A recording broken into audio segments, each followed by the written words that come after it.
What have been the main drivers of schema and cognitive load theory? Well, there's a range of things.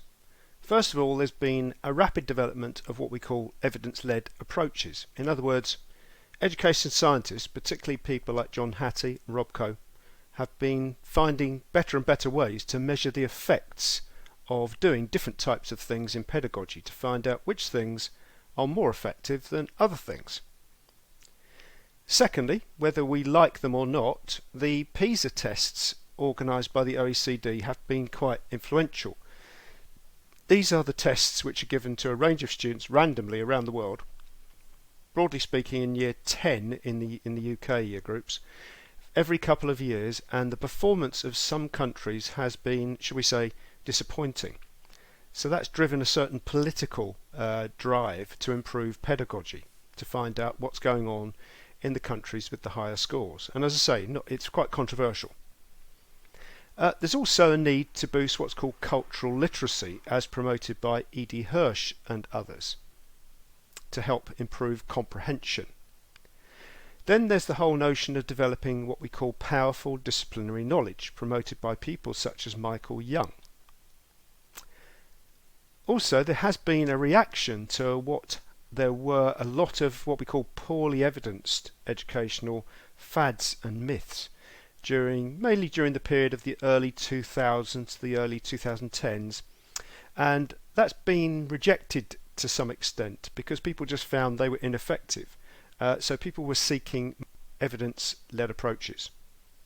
It may also be useful to see who's been saying these things, who's been supporting the idea of cognitive load theory. Well, one of them is Dylan Wiliam, who famously said 5 years ago, "I've come to the conclusion that Sweller's cognitive load theory is the single most important thing for teachers to know."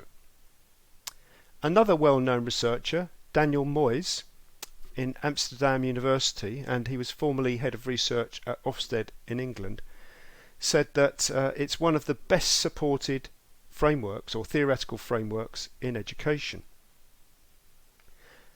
Another well-known head teacher now working in the Channel Islands just off France, Claire Seeley, has said, "Our memories get stronger once retrieved if we have had time to forget them."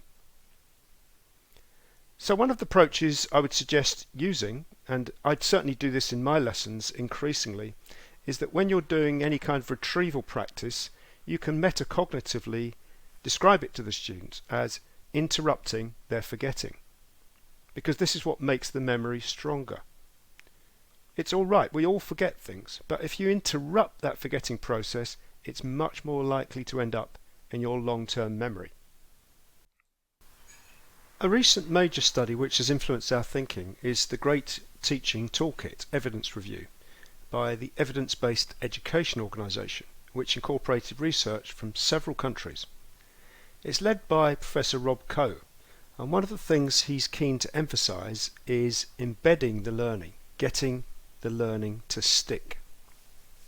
He refers to Sweller's research findings that memory is not just a storage facility of facts that could just as easily be looked up.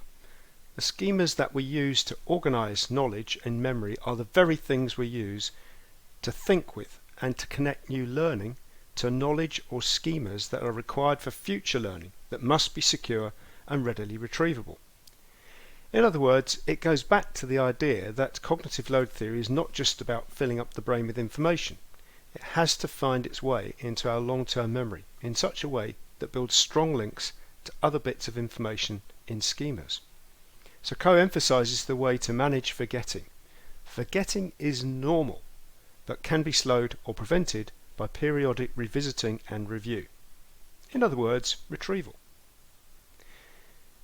This can be reviewed here on these links, and in particular worth having a look at section 4, Activating Hard Thinking.